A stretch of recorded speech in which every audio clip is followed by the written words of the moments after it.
Welcome to our webinar on Tai Chi and Tai Chi walking for balance. My name is Cynthia Ryan. I'm the Executive Director of the Vestibular Disorders Association, and I am so pleased to have with us two teachers of Tai Chi who work specifically with people who have balance problems here with us today. So you have Julie Hutchin, who is with Golden Phoenix Tai Chi in Australia, and John McKinney, who is with American Style Tai Chi in Portland, Oregon.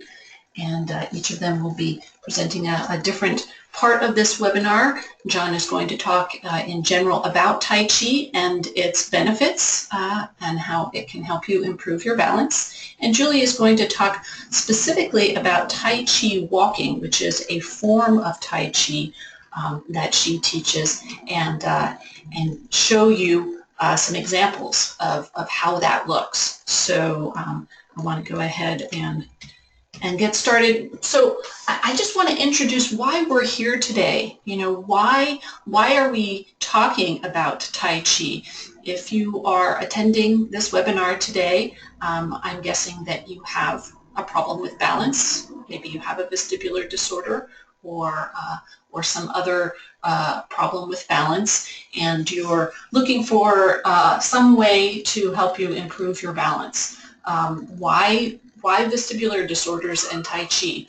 I think we've talked a little bit about how the vestibular system works in other webinars, that the vestibular system is actually an integrated system where the brain is receiving signals from the inner ear and the eyes and the muscles and coordinating those messages, and by that helping us to maintain our equilibrium. And if the messages from one of those systems are off, if there is a problem with your inner ear, either due to injury or illness, so the inner ear is sending incorrect signals to the brain is confused, and the result is that it may make you feel like you are dizzy or spinning or have to fall because it knows that something is wrong. And so it will rely more on the signals coming from the other systems, the eyes, for example, or the muscles. So what we want to do through Tai Chi is we want to, it affects us in many ways, but one of the things we want to do with Tai Chi is we want to improve our muscle tone, and in doing so, improve our ability to balance. So essentially, Tai Chi helps with compensation, similar to vestibular rehabilitation therapy, if you're familiar with that. And we actually have another webinar on that, and the recording is available on the Vestibular Disorders Association's YouTube channel if you're interested in looking at that. So how does Tai Chi help with compensation? For that, I'm going to pass you off to John McKinney, who's going to talk a little bit about Tai Chi and compensation, and also tell you about what Tai Chi is, so you get kind of a larger sense of Tai Chi. John?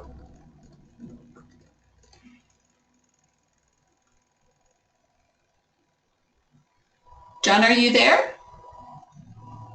I'm guessing that we might be having some technical difficulties. There we are. Am I unmuted? Yes, you are. Okay, great. Yeah. All right, John, thank you. There we go. Yes, okay, I remember that. And I'm very happy, Cynthia, to be with you and to be with everyone from the Vestibular Disorders Association and everyone who has tuned into this webinar. And a special hello to my co-presenter, Julie Hutchin from Attains. Am I saying that right? Australia, I hope so. And good day to all of you there. And here in Portland, Oregon, it is dark and rainy, which it often is at this time of year.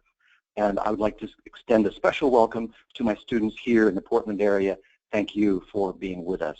So getting right to our matter of interest today, of how does Tai Chi help with the overall balance system and how does it integrate the subsystems of balance to the overall balance system. And we're going to get into the three subsystems of balance in just a moment, but I feel compelled to take a little step back here and to humbly express my understanding that what I want to try to explain to you in words is an experience that does not translate well into language. This is a little like trying to draw the lightning with a number 2 pencil. I have a student who is a very good Tai Chi practitioner who suffers from Meniere's disease and told me recently, John, I haven't heard much of what you've said in the last 3 years. However, her Tai Chi is excellent, and her performance and her improvement of balance is equally excellent. So it's with a great deal of humility that I speak on this subject, and with the recognition that there is a deep mystery here that language does not touch. And so I encourage all of you who are thinking about experiencing Tai Chi practice to experience it directly. And having said that, let me go ahead and do my best with my number 2 pencil to try to explain how Tai Chi specifically helps those with vestibular disorders.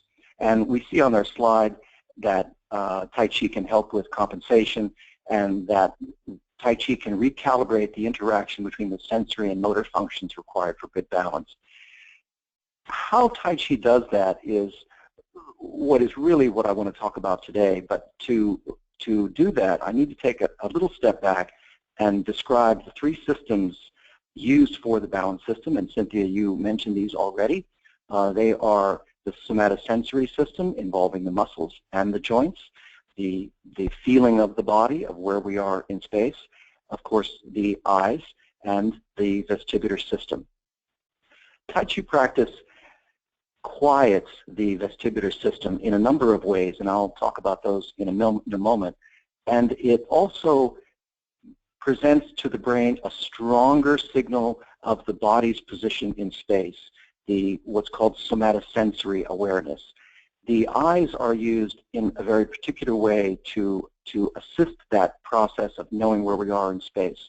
But really our somatosensory system is brought to the front of the class and is given a first priority for providing information about the location of the body in space. A number of ways Tai Chi does this include using particular comparisons or measurements of the location of the limbs in reference to other parts of the body. What I mean by that is it would be very consistent for a Tai Chi instructor to say, when stepping forward, bring the knee to about the tip of the toe. So in that case, you have a situation where the student is being asked to be aware of the knee and the tip of the toe. And that may be a new thing for many students. And knee proprioception, or knee awareness, to use a simpler, better word, is an important part of fall prevention. Knowing where your knee is in space in relation to your foot is essential for knowing where your balance is. Other areas moving up the body include the use of the palm in front of the heart, the wrist to the shoulder to the hip, the ear over the shoulder. So all of these are bodily references which help to train the body and improve the proprioceptive awareness of the body. This becomes the foundation for the reintegrated balance system. Next, Tai Chi brew the mix, the use of the eyes, and the eyes are used in very particular ways. The single lip movement uses the eyes to focus on the tips of fingers, and the eyes then are brought across with the movement of the hand in what's called a smooth progression, and then out to the horizon. So once we have brought on the sensor motor awareness, we bring the eyes in, and the vestibular system throughout all of this is quieted by the constant velocity movements. So we are, in essence, reordering the balance system to give priority to the physical awareness, the proprioceptive system, which contains sensors telling the brain not only where we are in space, but the velocity of our movement.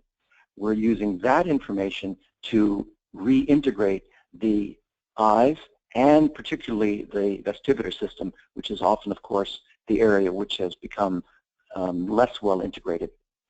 So that, in essence, is the way that Tai Chi works to reintegrate the overall balance system into one integrated system. I see that we have moved on to what is Tai Chi, and as it indicates on the slide, Tai Chi was a martial art and was developed over many, many centuries. What is important to understand when experiencing Tai Chi today is that Tai Chi went through a reinvention or an evolution right around 1900, 1895, 1900. A practitioner, a student named Yang Chen-Fu moved from northern China to southern China and started teaching the public.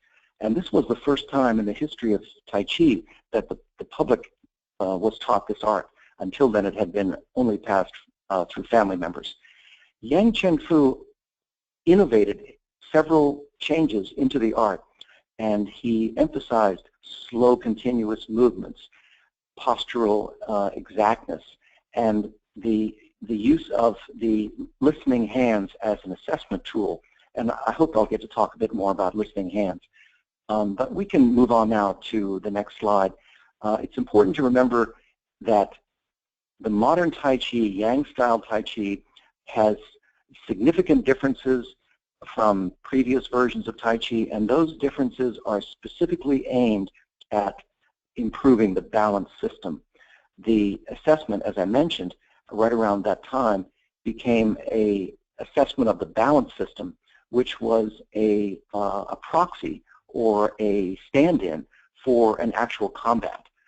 Actual combat led to injuries, and it was clear that Tai Chi instructors, rather than injuring each other to determine who might teach in a certain province or hamlet, it was more practical to simply have a balance test, and the winner of that conflict or of that contest would be the one who had the better balance. That's how Tai Chi came to be focused specifically on the balance system and the vestibular system. And now we're looking at the Tai Chi symbol here on our slide, indicating that body and mind are connected. And the yin-yang symbol here that we see, which is traditionally associated with Tai Chi, also has much broader implications in society, in history, and we're not going to get into those. What I'd rather do with this yin-yang symbol is to give you a practical application of this symbolism and of this worldview in Tai Chi practice. So, for example, it's not unusual to begin your Tai Chi practice with a movement called commencement. Commencement is a raising of the hands and then a relaxing of the hands down. And one of the instructions that you might receive from a teacher is that as you begin your Tai Chi form, your yin energy, and that would be indicated by the light part of the symbol, the white fish, sometimes it's called, the yin energy would rise upwards into the crown point of the head, the top of the head, and the mind would clear, and the yang energy, the weight of the body, the solid mass of the body, would move down the aligned bones, down through the soles of feet into the earth below, like the root of a tree or the keel of a sailboat. So this is an example of how the symbolism of Tai Chi can be translated. Really what instructors do is translate that symbolism into practical movements that students can learn. We can move on to the next slide. The benefits of Tai Chi are long, and a number of these the illnesses which are identified here, we've talked a bit about balance disorders and how Tai Chi helps to reintegrate the balance system by giving primary importance to the somatosensory sensors in the body. Other illnesses, such as Parkinson's, have shown real promise as a result of Tai Chi practice, and there's very exciting work going on right now at a number of locations, including Newcastle University in the UK, the University of Southern California, and our very own university here in Portland, Oregon at the Oregon Health Sciences University, which are exploring how Tai Chi and other types of skilled exercise can actually restore neurological function, which has been lost to disease or to injury. And this is very new, and clearly there are experts in this which know much, much more about this than I do. But the potential here is very, very exciting. Other types of chronic illness clearly have an inflammatory effect, and Tai Chi tends to calm the immune system and strengthen the immune system, strengthen the body's response to the threat of attack from all levels and at all understandings. We come under attack constantly from viral and bacteriological agents, and Tai Chi seems to somehow strengthen the body from the core outwards. And this is where we can turn more to the health part of the equation. Western medicine, of course, is focused heavily on disease models, and Tai Chi is certainly revolutionizing some of those models. But the primary focus of Tai Chi practice is in maintaining health and improving health. So let's move on. And we've talked about some of this already in terms of cardiovascular and respiratory improvements.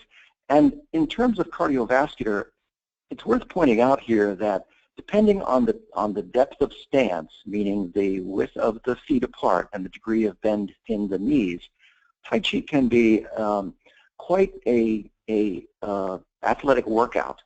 And that's something which is under the control of the student themselves. And so the student should choose a level of exertion which is about 70% of their maximum. So you always want to stay in your safety zone. You always want to stay in your comfort zone. We have a saying in Tai Chi, and it is this: no pain, no pain. We want always students to be relaxed, to feel confident, to feel a feeling of self-efficacy and physical self-confidence, and to build on that feeling. We never want students to be feeling anxious or afraid or overwhelmed. This is counter to the Tai Chi philosophy. And so moving on to improved system, I talked a moment about that. Tai Chi affects the immune system in ways which I'm not sure anyone completely understands, but there's clearly a positive benefit for the immune system. We talked a bit about endurance from the physical point of view and mental focus. Mental focus is a whole subcategory unto itself, but I will say that as the body is trained, we are training the mind as well. Rather than sort of wandering off into our safe and happy place when we do Tai Chi, we are actually focusing the mind and working the mind quite intently on providing a plan for the movement, visualizing the movement, adding intentionality and feeling and focus to the movement. And so our minds are very, very active in Tai Chi practice and very focused on the here and now. And so this becomes a mindfulness practice which helps in many ways to strengthen cognitive focus. Reduces fear of falling. The many forms of Tai Chi, in fact all forms of Tai Chi, provide a fall prevention benefit. I'll talk a little bit later about one particular form of Tai Chi known as the Tai Chi Moving for Better Balance, which has been developed here in Oregon in the United States, which focuses specifically on fall prevention. And that is a form which is of great benefit to individuals suffering from any type of a balance disorder. And aids in relaxation, and we mentioned improves cognition. And at the bottom here of this slide, we see a new term, Tai Chi walking. And previously, I've talked about the use of Tai Chi in the balance system and how Tai Chi focuses the attention of the brain and mind on the physical sensation of the body and integrates the vestibular system into that physical sensation along with the visual system. The second major effect of Tai Chi is on walking, and Tai Chi contains within the practice 3 major steps, walking steps, and Julie Hutchins is going to talk in detail about the Tai Chi walking, forward walking, and there is also lateral walking, which is known as waving hands like clouds, and there is backwards walking, which is known as repulse monkey. So let's move on.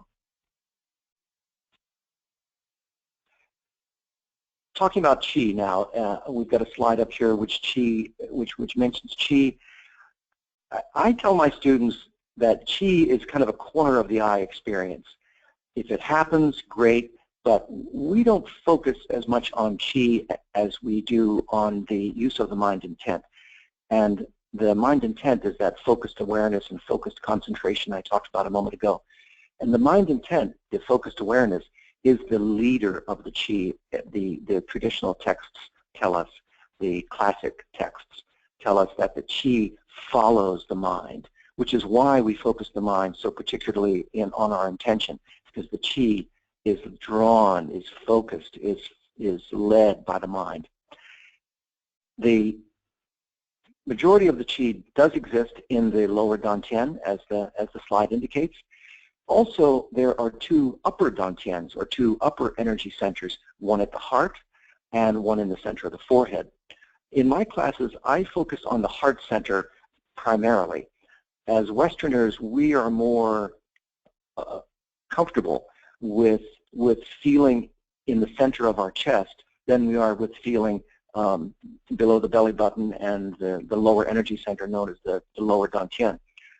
The center dantian, or the middle dantian, is the heart center, and that center is very helpful in bringing the emotions and the feeling of intent into the movements. So we want to flow an emotional reality or emotional truth into the movements to give them a sense of fullness and a sense of purpose. And indeed, the practice of Tai Chi can help you to lower your Qi or your center of mass. And this is a great help in fall prevention and also tends to lead to a feeling of relaxation, as we talked about earlier. And let's move on. Here we're going to back up just a moment and talk for a bit about the setting for a fall prevention class. And this is something which is important to point out for students that are seeking improvements in their balance, who perhaps have fallen or have become unsteady and are feeling that they could fall. And what can happen to those students is they can become afraid. And fear of falling is actually a high predictor of falling. And this is sort of part of the vicious cycle, which we saw a bit earlier in the slides, where because we are afraid of falling, we limit our activity, and because we limit our activity, our likelihood of falling actually goes up.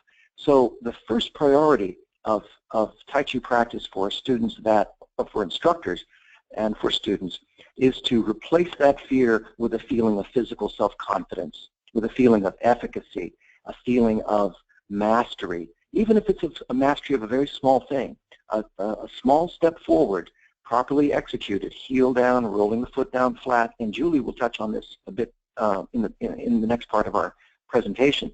But even just stepping can create a feeling of mastery, a feeling of being in control of your environment, a feeling of being the master of your environment. And this feeling of physical self-confidence is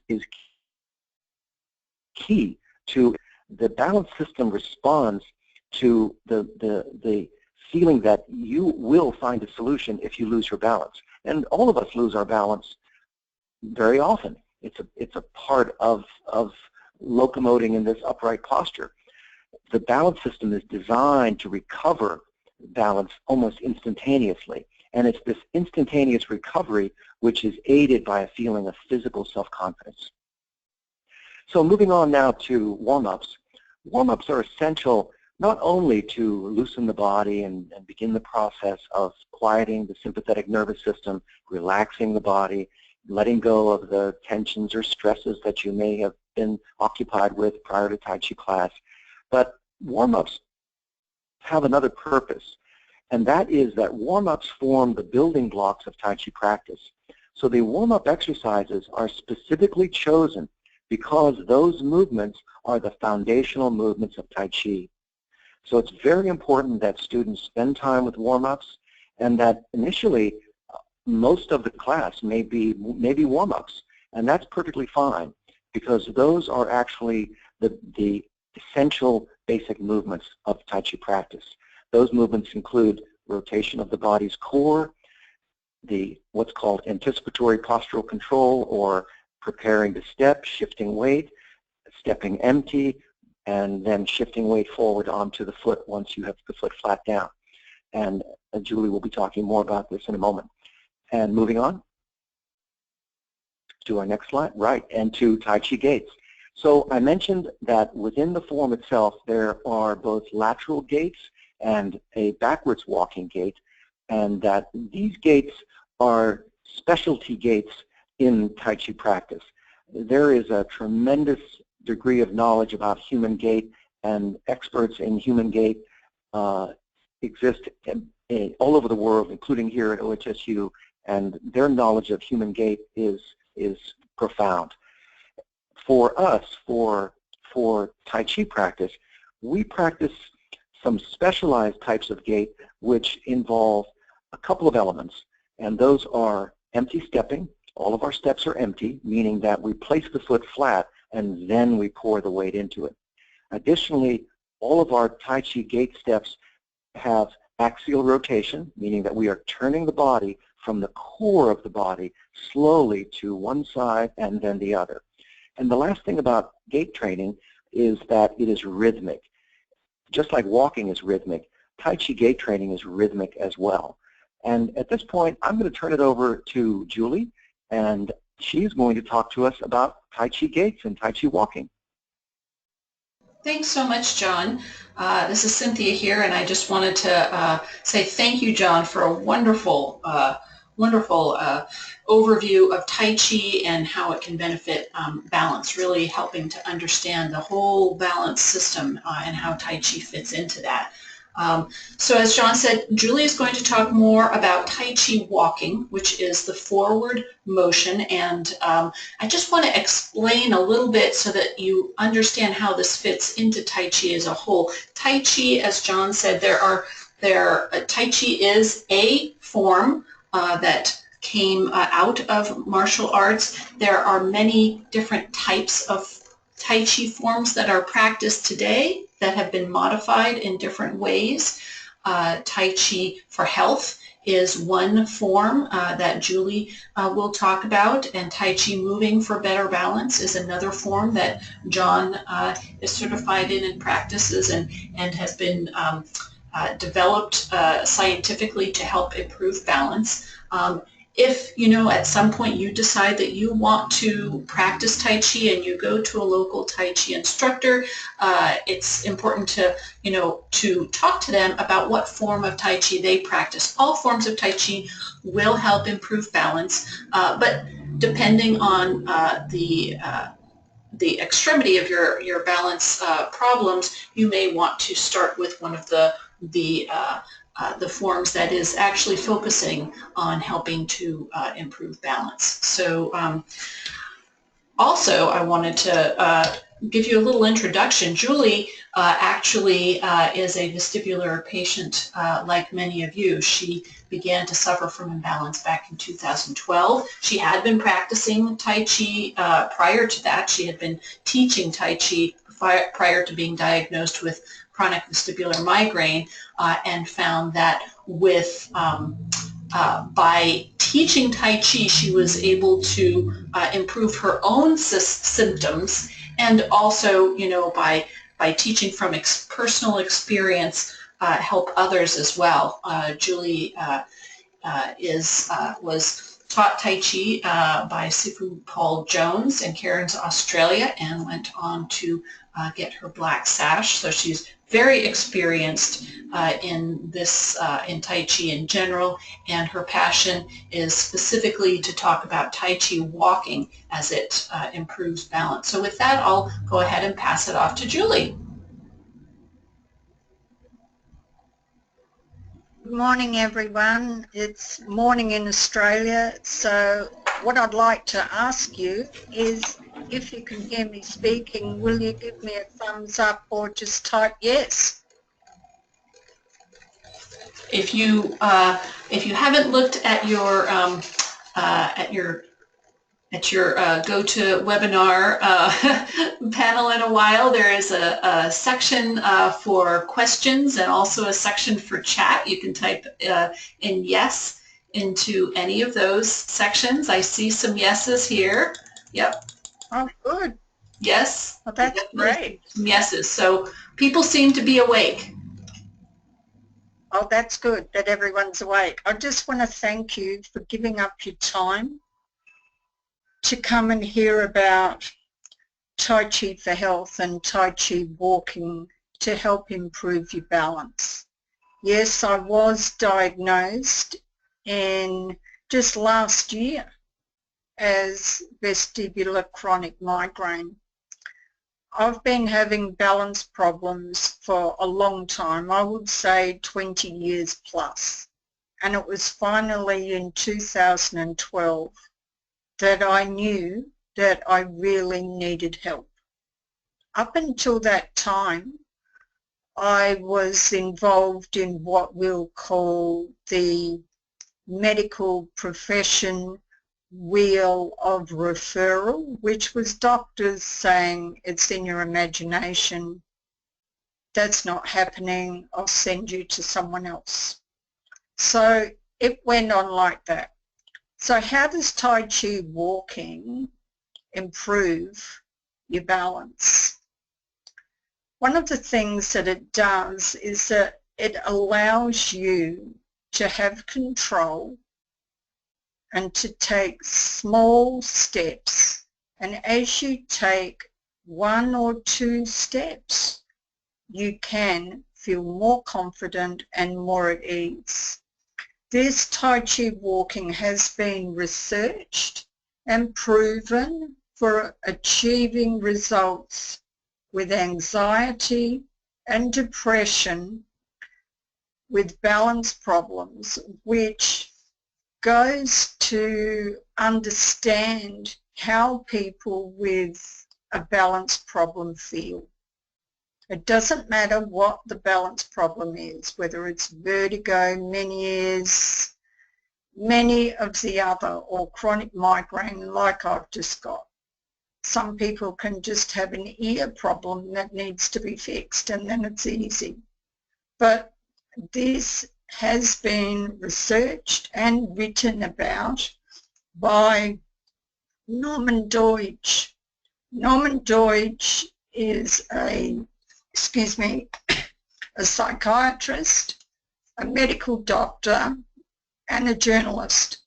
He wrote the second book, Tai Chi and the Brain's Way of Healing, just last year in 2015.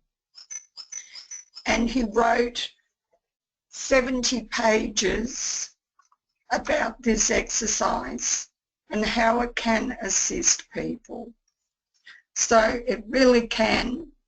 And what I'd like to do as we're going through the photographs is ask Martha Quinn, my USA student from Arkansas, to talk about her Skype lessons with me over the past 2 years and how she has assisted her mum. Cynthia, if we can just go on to the next slide. You can just do Tai Chi walking at home. If you've got just a corridor that's wide where you feel safe, bare feet, and just walk slowly. And you put out your left foot, put all your weight down, and then take the next step. I'm not talking about transferring weight. I'm talking about what John McKinney calls empty stepping.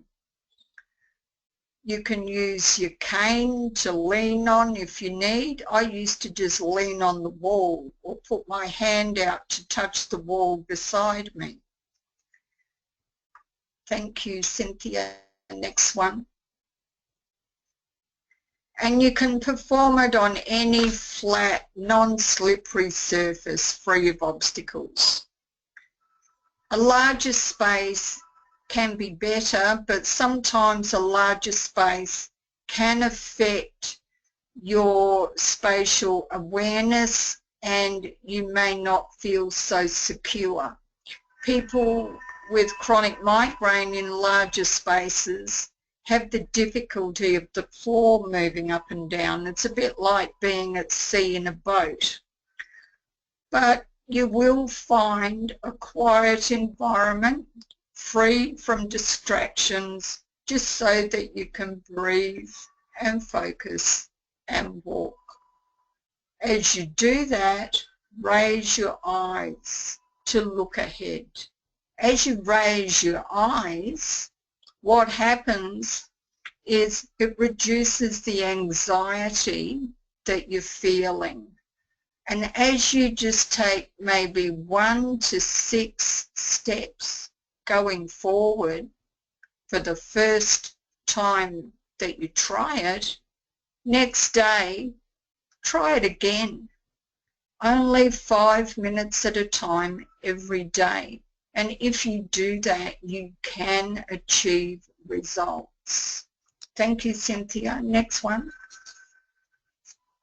So focus your mind on the bottom of your feet and move small steps, just small steps, as slowly as possible to quieten and eventually empty the mind. The ultimate aim that you're hoping for is just to walk. We're not going to focus on outcomes while we're doing it. We're just going to walk. And what's been said about it is that as you walk, your brain waves change, and they change from being alpha to, when you are walking, to becoming theta. And as theta brainwave is achieved, new neural pathways are created over time. When a person is unable to sit because they feel in crisis, you might be feeling distressed about having to go out to a dinner somewhere, or to go to a movie, or just to go into a big area like a shopping mall. One of the things that you can do is just walk, and just walk slowly. Thank you, Cynthia. Next step. So who can do this? It's a gentle exercise that almost anyone can do. You do need to ask your doctor first, or find out if your feet might need attention. Some people are helped with balance by going to a podiatrist to get inserts put into their shoes. If you do wear shoes when you're doing this, just wear light shoes. And it's always good to consult with a doctor before starting any new exercise program. Thank you, Cynthia. Next slide. This is my class, and this looks like. You can see that they are all holding a bamboo stick in front of them. Why are they doing that? The reason why is because as you hold a stick in front of you, or an umbrella, a walking cane, or maybe you have your own bamboo,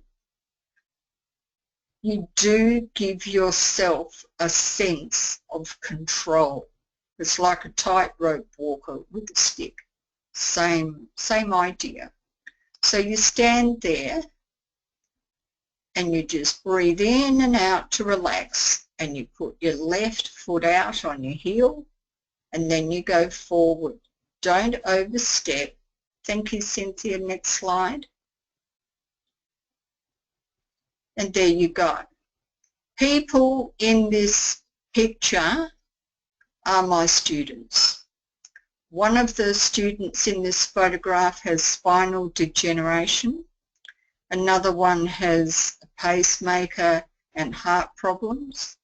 Another one came to me in February this year with severe problems caused by Parkinson's.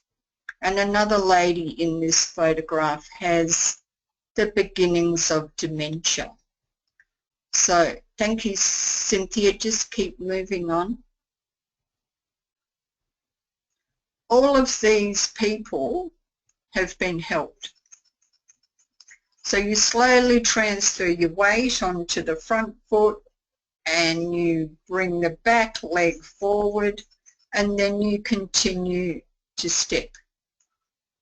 These people have been doing this for some time now, so that when you first start, it's not necessary that you absolutely follow the photographs. What I'd like you to do to have a try is to just stand quietly and walk. Norman Deutsch says that if a person can just stand there and make 2 movements, they can repeat it again. And yes, you can see results, but you must practice 5 minutes a day, twice a day, if at all possible. When I had severe problems with my balance, I lost 12 kilos in weight. My muscles were very wasted, and I had to rebuild the muscles in my legs and other parts of my body.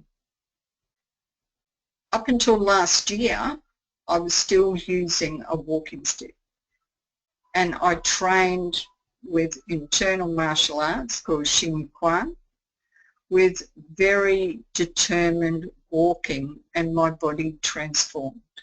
You can do that. It does take time, but you can do it. And one of the first effects, which is wonderful, is that people are much happier more frequently. Next slide, please, Cynthia. There we are. You can see the progression of foot up, foot down, stepping up to the next one, and then stepping forward. Cynthia, if we might ask Martha Quinn, please. And before we go to Martha, I'd just like to say that if you get to a wall or a door coming up in front of you, just stop and just turn your body around and just go forward the other way. There are ways of turning and placing your feet, but we're not involved with that. Tai Chi walking is a discipline from every style of martial arts. The style of martial art, or of Tai Chi, that I teach at the moment with Yoshi Ochai, we are both instructors for Tai Chi for Health, Dr. Paul Lamb's Tai Chi for Health program.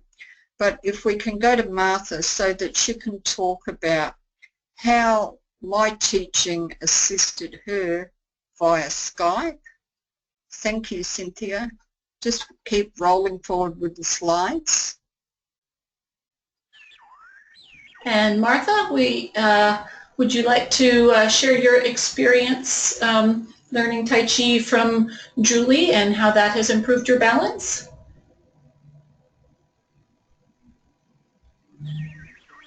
Again, we might be having some technical difficulties. I can see Martha is on the line. I can hear some things there. Martha, are you there? Okay, Julie, maybe you can continue, and if at some point later on we can bring Martha in again. So with this walking, as you progressively work with it, you'll find that once all the weight is moved and you have got your weight equal on the front and then on the back, you are stretching that back foot and your leg. And what's happening is your muscles are having a gentle stretch, and that is how it is assisting with your muscle transformation. One of the things that happened to one of my students is when Pamela came to me, she came with her daughter. She'd had a heart monitor inserted. She had Parkinson's, and she had the shakes. She couldn't write. She couldn't hold a pen to write. That was in February.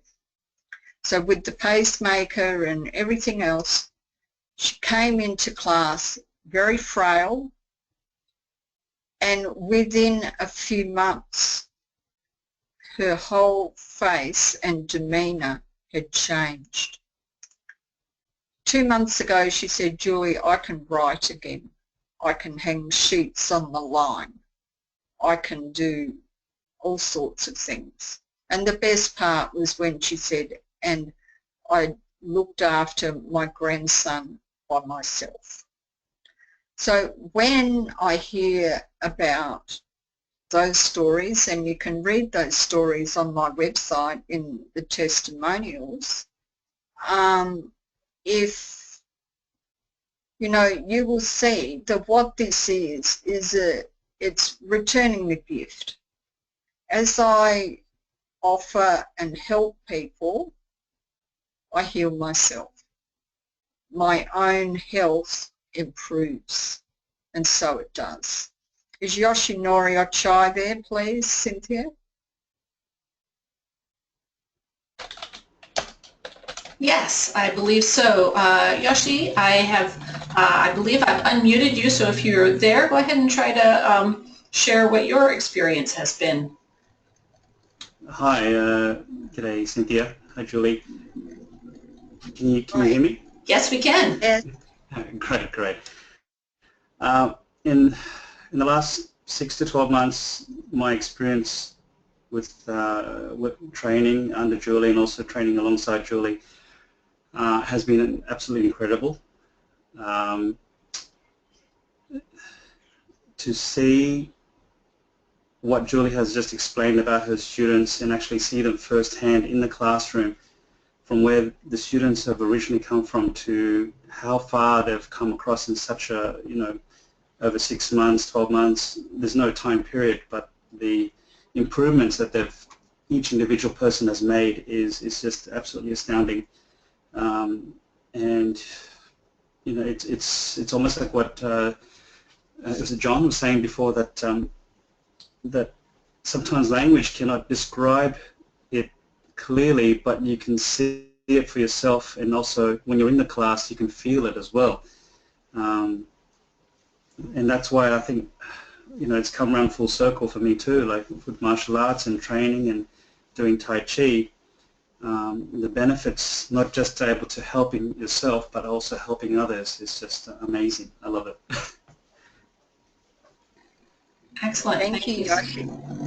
Thank you.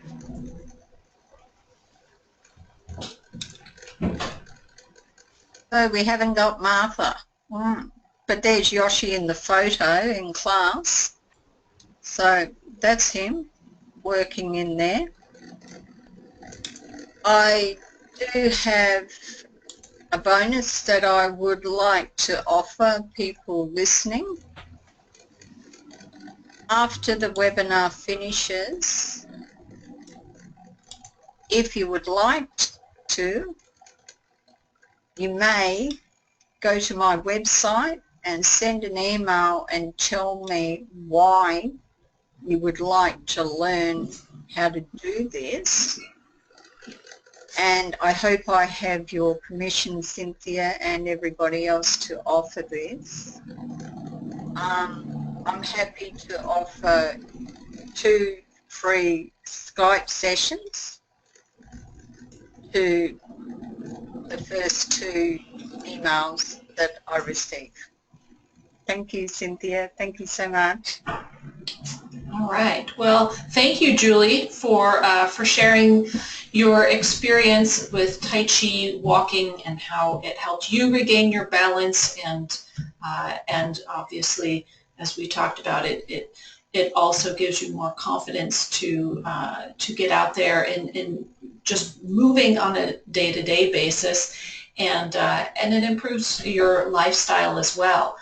So as I mentioned earlier, there are different forms of Tai Chi. Tai Chi walking is a part of all of the forms of Tai Chi, and a good place to get started because you're really focusing just on your legs, on moving forward with your legs without incorporating the arm movements that are part of other forms of Tai Chi. Tai Chi for Health is one form of Tai Chi that Julie practices, and Tai Chi Moving for Better Balance is a form of Tai Chi that was developed at the Oregon Research Institute, specifically with people who have balance issues in mind. And Sean, I know that you practice this form of Tai Chi. I wondered if you wanted to say anything about it in terms of how it is specifically for people. Well, first of all, I want to offer a shout out to my Tai Chi for Health brothers and sisters. I'm also certified as a Tai Chi for Health instructor and feel that form of Tai Chi offers many great benefits, some of which Julie has touched upon. Another form of Tai Chi, also certified by the Centers for Disease Control as being evidence-based, and this is an important threshold that many practices promise results, but it is very difficult to obtain this CDC gold standard of being evidence-based. And both the Tai Chi for Health practices that Julie is endorsed and the Tai Chi Moving for Better Balance are both endorsed by the CDC as evidence-based. So talking now a bit about the Tai Chi Moving for Better Balance. First of all, let me just clear up the initials and the use of language here. The Tai Chi Chuan description in the slide in front of us, which has the C replaced with a J and the M replaced with a Q, whatever that is, those are all the same. That's just simply a difference in the way that the Chinese language is being translated into English. So those are in essence the same. So the TCMBB form, as it is often spoken of, is a very simple form. It is 8 movements.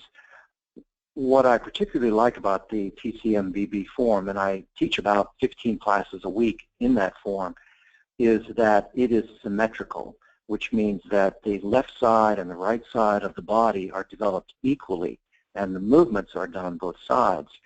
And this is a particular benefit for this kind of full body awareness that we have all been talking about here.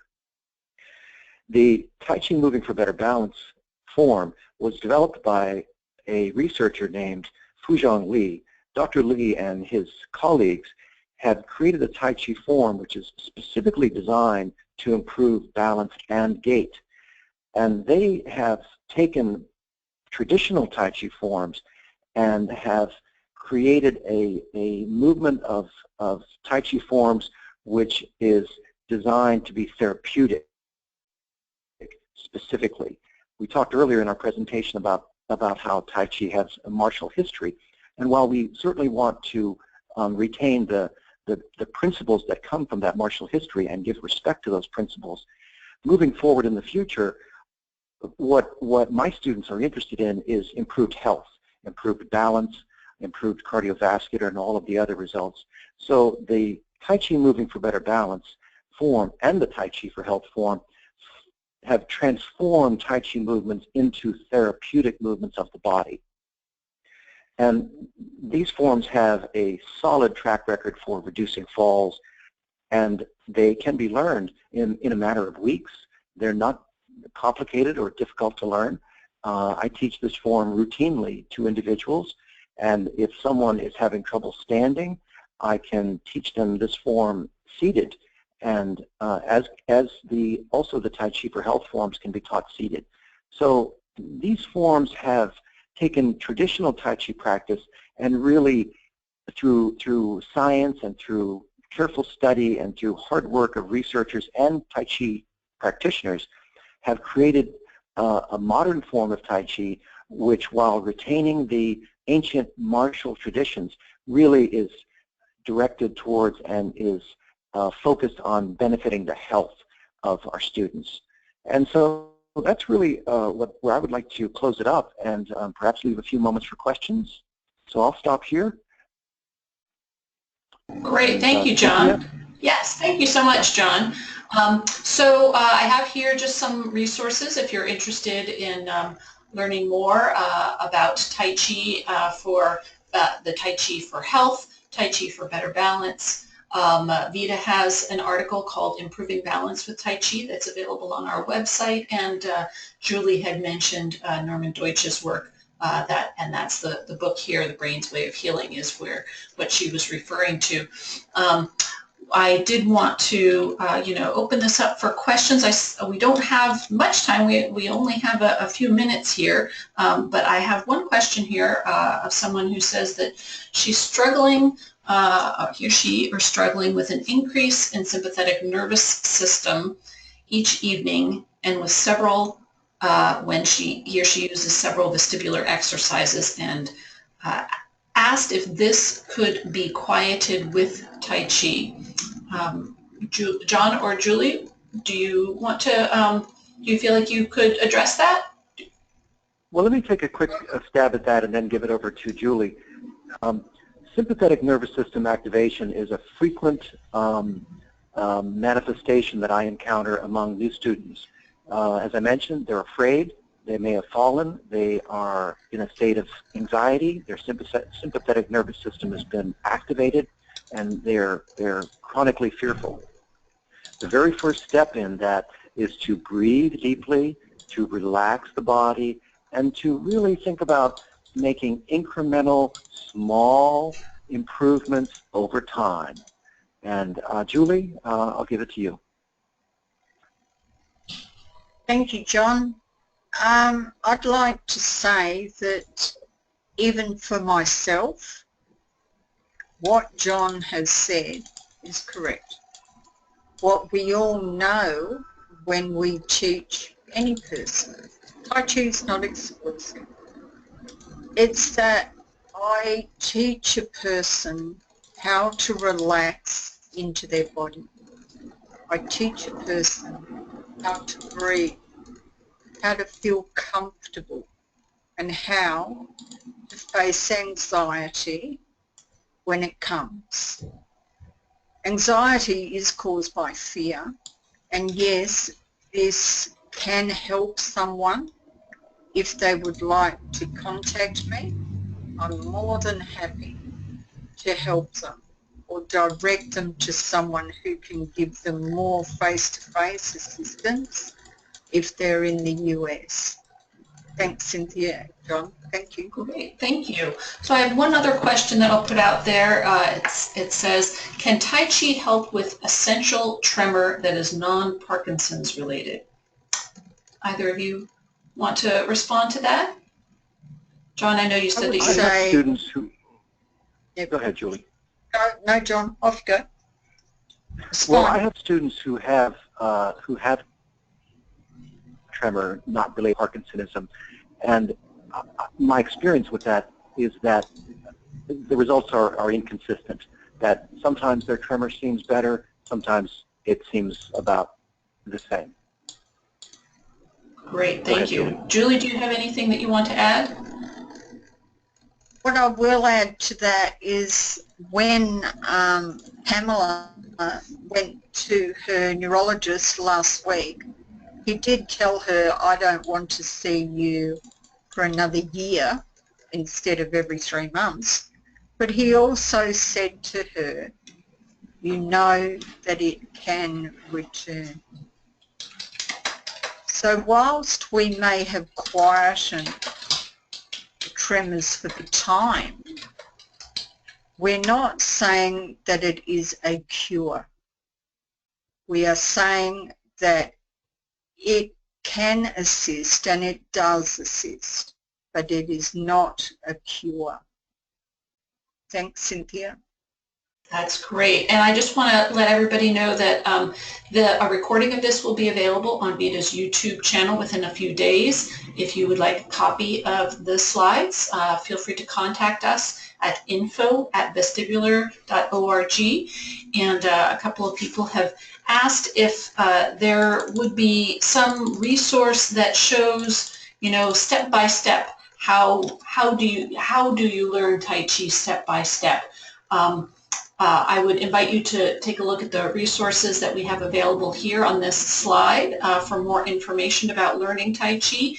And I highly recommend that you contact you can contact John or Julie for more instruction and see if you have a local Tai Chi instructor. I think that it's really important to work with someone and get one-on-one instruction or direct instruction, and at least even in a group, rather than trying to do this on your own. It's very important to learn the proper way of doing Tai Chi and the proper way of doing Tai Chi walking. So with that, I think we've run over a little bit of time. Thank you so much for staying with us and learning about this, and please feel free to give us feedback. And thank you very much, John and Julie, for presenting with us today. Good night. Thank you. My pleasure. Good night, John. Good night, Julie. Be well. Cynthia.